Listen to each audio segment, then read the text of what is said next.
198ലേക്ക് കെജ്രിവാളിന്റെ ലീഡ് നില കുറയുകയാണ്. ശ്രീജിത്ത്, ലിജോ, ആപ്പിന്റെ തല ഉരുളുകയാണ് എന്ന് തന്നെയാണ് തോന്നുന്നത് ഈ ഘട്ടത്തിൽ. ഈ സൂപ്പർ ത്രില്ലർ തല എന്തായാലും പോകും, അത് ഉറപ്പായി. കാരണം തല തുടക്കത്തിലേ പോയി നിൽക്കുകയായിരുന്നു. ഇടയ്ക്കൊന്ന് കയറി വന്നു, തലയ്ക്കൊരു ലേശം ആശ്വാസവും ജീവനും കിട്ടി. പക്ഷേ തല വീണ്ടും താഴേക്ക് താഴുകയാണ്.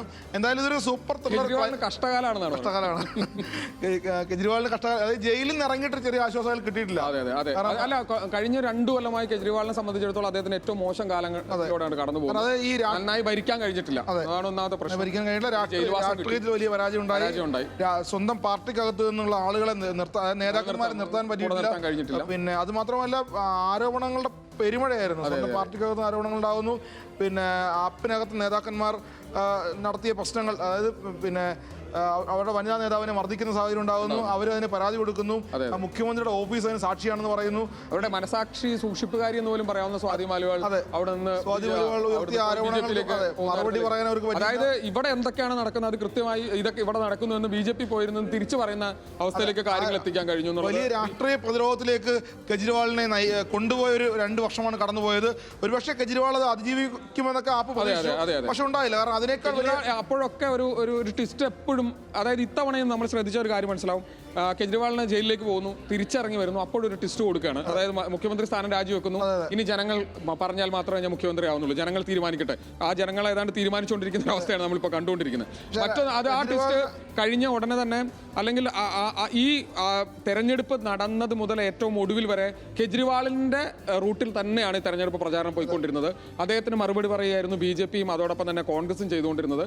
വളരെ കൃത്യമായി കെജ്രിവാൾ ഓർക്കസ്ട്രേറ്റ് ചെയ്തിട്ടുള്ള ഒരു തെരഞ്ഞെടുപ്പ് പ്രചാരണം കഴിഞ്ഞു വന്നു. പക്ഷെ വോട്ട് വന്നപ്പോൾ അത് BJP. അതാണ് ജിജോ എനിക്ക് ആദ്യം പറഞ്ഞത്. ഈ BJPയുടെ മൈക്രോ മാനേജ്മെന്റ് സിസ്റ്റത്തെ തോൽപ്പിക്കാൻ തൽക്കാലം സംവിധാനം നിലവിൽ അങ്ങനെ ഒരു രാഷ്ട്രീയ സംവിധാനം BJPക്ക് ബദലായിട്ട് ഇപ്പോൾ ഇന്ത്യയിലില്ല. ആപ്പായിരുന്നു അങ്ങനെ ഒരു സംവിധാനം ഉണ്ടായിരുന്നത് ഡൽഹിയിൽ.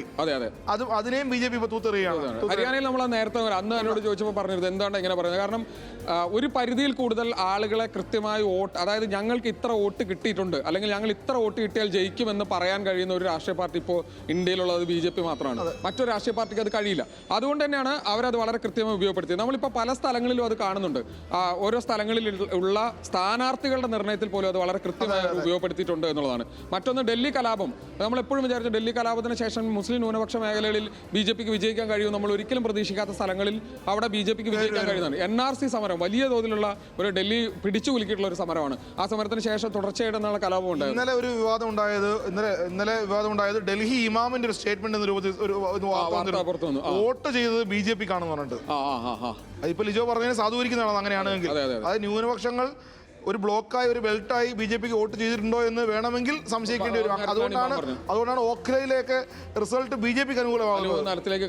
കാര്യങ്ങൾ ആ തരത്തിൽ BJP ഓരോ സെക്ഷനിലും എങ്ങനെയൊക്കെയാണ് വോട്ട് കയ്യിലേക്ക് എടുക്കേണ്ടത് എന്നുള്ളതാണ്. ഇപ്പോൾ നേരത്തെ സൂചിപ്പിച്ച പോലെ ആം ആദ്മി പാർട്ടിയുടെ ഏറ്റവും പ്രധാനപ്പെട്ട കാര്യം അവർ സൗജന്യങ്ങൾ കൊടുക്കാന്നുള്ളത്. അതിനെ ഏറ്റവും ശക്തമായി എതിർത്തിട്ടുള്ള പാർട്ടി BJP ആയിരുന്നു. ഒരു പക്ഷേ ഇതിങ്ങനെയാണോ ഭരിക്കേണ്ടതെന്ന് നരേന്ദ്രമോദി തന്നെ നേരിട്ട് പറഞ്ഞുകൊണ്ടിരുന്നൊരു കാലമാണ്. പക്ഷേ അവിടേക്ക് അത് ഇല്ലെങ്കിൽ ഡൽഹിയിൽ വിജയിക്കാൻ കഴിയില്ല എന്ന് BJP കൃത്യമായി മനസ്സിലാക്കി. അതിനനുസരിച്ച് ആം ആദ്മി പാർട്ടി എന്താണോ, ആം ആദ്മി പാർട്ടി 2100 രൂപ സ്ത്രീകൾക്ക് കൊടുക്കുമെന്ന് പറഞ്ഞു, 2500 കൊടുക്കുമെന്ന് BJP കോൺഗ്രസും പറയുന്ന തരത്തിലേക്ക് അതിനെ അങ്ങനെ മാറ്റിയെടുത്ത് തന്നെ അത് ഒരു സൈഡിലൂടെ കൊണ്ടുപോകുമ്പോൾ തന്നെ ഓരോ വിഭാഗം ജനങ്ങൾക്ക് ഏതൊക്കെ തരത്തിലാണ് അവിടെ ഓരോ മേഖലയിൽ എങ്ങനെയാണ് വോട്ട് പിടിക്കേണ്ടത് എന്നുള്ളതാണ്. അത് സിഖ് മേഖലയിൽ, ജാട്ട് മേഖലയിൽ, ന്യൂനപക്ഷ മേഖലയിൽ, അതോടൊപ്പം തന്നെ മധ്യവർഗത്തിന്റെ ഭാഗത്ത് എങ്ങനെയാണ്, അപ്പർ ക്ലാസിൻ്റെ അടുത്ത് എന്താണ് ചെയ്യേണ്ടത്, ജുഗികളിലും അതോടൊപ്പം തന്നെ ഈ തെരുവുകളിൽ ജീവിക്കുന്ന ആളുകളുടെ ഇടയിൽ എന്താണ് ചെയ്യേണ്ടത്, അങ്ങനെ ഓരോ സ്ഥലങ്ങളിലും എങ്ങനെ വോട്ട് പിടിക്കണം എന്നതിനെ സംബന്ധിച്ച് BJPക്ക് കൃത്യമായ ധാരണയുണ്ട്.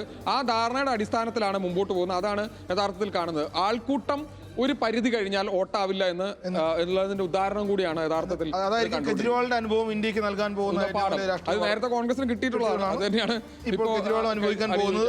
എന്തായാലും ഈ വളരെ വ്യക്തമാണ് കാര്യങ്ങൾ. 42 ലക്ഷ്മി 42 എന്നതിൽ ഇപ്പോൾ മാറ്റങ്ങൾ സംഭവിക്കുന്നില്ല. അവസാന മണിക്കൂറുകളിൽ 42-ൽ തന്നെ നിൽക്കുകയാണ്. കേവല ഭൂരിപക്ഷവും കടന്ന് നല്ല ലീഡിലേക്ക് BJP മാറുന്നു. 28 എന്ന ഒരു വലിയ നഷ്ടമില്ലാത്ത, അല്ലെങ്കിൽ വലിയ രൂപത്തിൽ ആശ്വസിക്കാനൊന്നും കഴിയില്ല, എന്നാൽ പോലും നാണക്കേട് ഒഴിവാക്കാവുന്ന രൂപത്തിലേക്ക് ആപ്പും വന്നു കഴിഞ്ഞു. പക്ഷെ എന്നാലും നാണക്കേട് തുടരുകയാണ്. നേതാക്കന്മാരൊക്കെ പിന്നിലാണ്. കെജ്രിവാളിന് മാത്രമാണ് ആശ്വാസം. നേരത്തെ ഡൽഹിയിൽ നിന്ന് ശരത്ത് പറഞ്ഞ പോലെ 500-ൽ താഴെയാണ് കെജ്രിവാളിന്റെയും ഭൂരിപക്ഷം. അതിഷി പിന്നിലാണ്, സിസോദിയ പിന്നിലാണ്, ഈ സോമനാഥ് ഭാരതി പിന്നിലാണ്, ഇവരെല്ലാവരും പിന്നിലാണ്. ആ രൂപത്തിൽ ഒരു ശക്തമായ പോരാട്ടം തന്നെ അവിടെ നടന്നിട്ടുണ്ട് എന്നുള്ളതാണ് ഇത് പരിശോധിക്കുമ്പോൾ മനസ്സിലാകുന്നത്. അതുകൊണ്ടാണ് പല മണ്ഡലങ്ങളിലും അത്ര നേരിയ ഭൂരിപക്ഷത്തിലാണ് പലരും മുന്നിലും പിന്നിലും ഒക്കെ നിൽക്കുന്നത്. നേരിയ ഭൂരിപക്ഷം 10ഓളം മണ്ഡലങ്ങൾ അങ്ങനെയുണ്ട്. അപ്പോൾ ഹരിയാനയിലെ പാഠങ്ങൾ ഉൾക്കൊണ്ടുകൊണ്ട് ഒരുപക്ഷെ ഇന്ത്യ സഖ്യം എന്നുള്ള നിലയിൽ കുറച്ചുകൂടി ആ ഒരു സഖ്യധാരണ ഉണ്ടായിരുന്നെങ്കിൽ സ്ഥിതി മാറിപ്പോയേനെയായിരുന്നു. പ്രത്യേകിച്ചും അരവിന്ദ് കെജ്രിവാളിനെ പോലെ ഒരാൾ, അദ്ദേഹം കുറച്ചുകൂടി പൊളിറ്റിക്കലി ബ്രില്യൻ്റ് ആയ ആളായിട്ടാണ് വിലയിരുത്തപ്പെടുന്നത്. അങ്ങനെ ഒരു രാഷ്ട്രീയ തന്ത്രം അത് വീണ്ടും 3ാമത്തെ തവണയാണ് അധികാരം പിടിക്കാൻ എത്തുന്നത്. ഉറപ്പായും പല സ്ഥലങ്ങളിലും ഭരണവിരുദ്ധ വികാരങ്ങൾ ഉറപ്പാണ്. മാത്രമല്ല കേന്ദ്രം BJP ഭരിക്കുന്നു. ആ തരത്തിൽ അവരുടെ സ്വാധീനങ്ങളെല്ലാം ഉപയോഗിച്ചുകൊണ്ട് നടത്തിയ BJPയുടെ പ്രചരണം അപ്പുറത്ത് നിൽക്കുന്നു. അപ്പോഴും ആ ഒരു മുന്നണി സംവിധാനത്തെ ശക്തിപ്പെടുത്തുവാൻ, കോൺഗ്രസിനെ വിശ്വാസത്തിലെടുക്കുവാൻ ഒന്നും ഡൽഹിയിൽ അരവിന്ദ് കെജ്രിവാളിനും കൂട്ടർക്കും കഴിഞ്ഞില്ല എന്നുള്ളത് തന്നെയായിരിക്കും ഒരുപക്ഷെ ഈ പരാജയത്തിന്റെ പ്രധാന കാരണമല്ലേ? കോൺഗ്രസിന് അതിനകത്ത് 2 കാര്യങ്ങളുണ്ട് ലക്ഷ്മി. അതായത് ഈ കോൺഗ്രസിനെ വിശ്വാസത്തിലെടുത്തുകൊണ്ട് ഡൽഹിയിൽ ആപ്പിന് മുന്നോട്ട് പോകാൻ കഴിയില്ല. കാരണം കോൺഗ്രസ് ഒറ്റയ്ക്ക് നിൽക്കാൻ തന്നെ കോൺഗ്രസ് തന്നെ തീരുമാനിച്ചതാണ്. അത് ഹരിയാനയിലെ അനുഭവം ഉള്ളതുകൊണ്ട് ആ ഒരു രൂപത്തിൽ തന്നെ അതിനെ കാണേണ്ടതുണ്ട്. അതായത് ഇന്ത്യ സഖ്യം എന്ന രൂപത്തിൽ നിൽക്കാൻ കോൺഗ്രസോ ആപ്പോ മനസ്സുകൊണ്ട് ഒരുക്കമല്ല. കാരണം 2 പേർക്കും അവരുടെ അധികാരം നിലനിർത്തുക അല്ലെങ്കിൽ അധികാരത്തിലെത്തുക എന്നുള്ളത് മാത്രമാണ്. കോൺഗ്രസിനെ സംബന്ധിച്ച് ഇതൊരു പോയാൽ പോകട്ടെ എന്നുള്ള കളി മാത്രമാണ്. കിട്ടുന്നത് ബോണസ്. ആപ്പിനെ പരാജയപ്പെടുത്തുക എന്നുള്ളത് മാത്രമാണ് ഡൽഹിയിൽ കോൺഗ്രസ് ലക്ഷ്യമിട്ടിരുന്നത്. അത് കഴിഞ്ഞ ലോക്സഭാ തെരഞ്ഞെടുപ്പിൽ നമ്മൾ കണ്ടതാണ്. അതായത് 7 സീറ്റുകളിൽ 7 BJP ജയിക്കുന്ന സാഹചര്യം ഉണ്ടാകുന്നു. 54% വോട്ട് ഷെയർ BJPക്ക് കിട്ടുമ്പോൾ 24% ആപ്പിനും 18% കോൺഗ്രസിനും കിട്ടി. ഒരുപക്ഷെ അന്ന് തന്നെ ഇവർ ഒന്നിച്ചു നിന്നിരുന്നെങ്കിൽ ഈ 7-ൽ 1-2 സീറ്റെങ്കിലും കോൺഗ്രസിനും ആപ്പിനും ജയിക്കാമായിരുന്നു. അത് അന്നും നടപ്പിലായില്ല, അല്ലെങ്കിൽ അന്നും ആലോചിച്ചിട്ടില്ല. ഇന്ത്യ സഖ്യം എന്ന രൂപത്തിൽ നിൽക്കാൻ ആപ്പ് വിശേഷം തയ്യാറാകാത്തത് കോൺഗ്രസിനെ വിശ്വാസത്തിലെടുത്ത് മുന്നോട്ട് പോകാൻ ആപ്പിന് താല്പര്യമില്ല. അത് മാത്രമല്ല ആപ്പിൻ്റെ മുൻ അനുഭവങ്ങളും അങ്ങനെയാണ്. അത് മാത്രമല്ല ആം ആദ്മി പാർട്ടിയെ സംബന്ധിച്ച് അവർ ഡൽഹിയിൽ ഒറ്റയ്ക്ക് വന്നവരാണ്. അതായത് നമ്മൾ സിനിമ ഡയലോഗ് പോലെ ഒറ്റയ്ക്ക് വഴിവെട്ടി വന്നവരാണ്. ആ വഴി തന്നെ പോകാമെന്ന് തന്നെയാണ് ആപ്പിന് തീരുമാനം ഉണ്ടായിരുന്നത്.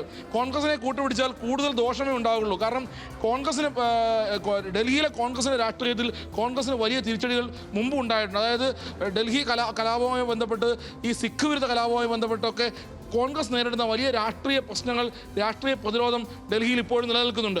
അതുകൊണ്ട് തന്നെ എല്ലാ മേഖലയിലും കോൺഗ്രസിനെ മാത്രം വിശ്വാസത്തിലെടുത്ത് കോൺഗ്രസിനെ കൂട്ടിച്ചേർത്തുകൊണ്ട് മുന്നോട്ട് പോകാൻ കഴിയില്ലെന്ന് അരവിന്ദ് കെജ്രിവാളിന് അറിയാം.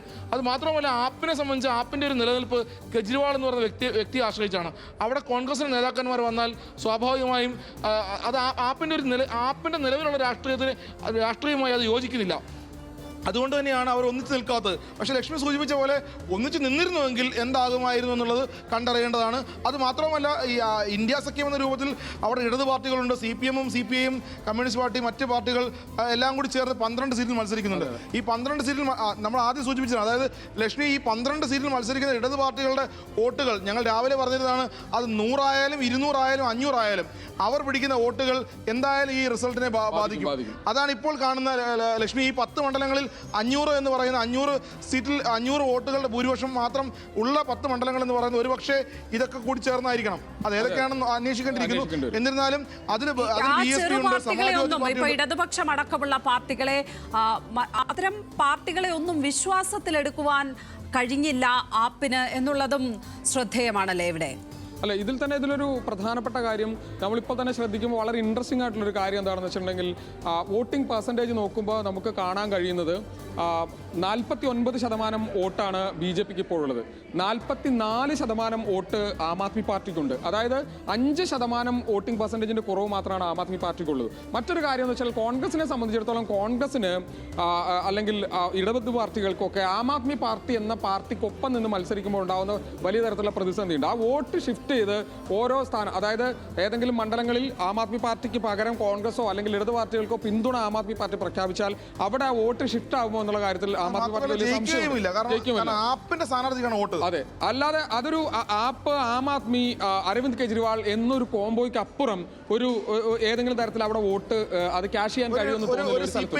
CPM സ്ഥാനാർത്ഥി അവിടെ ഇല്ല, ഒരു സാധ്യതയുമില്ല.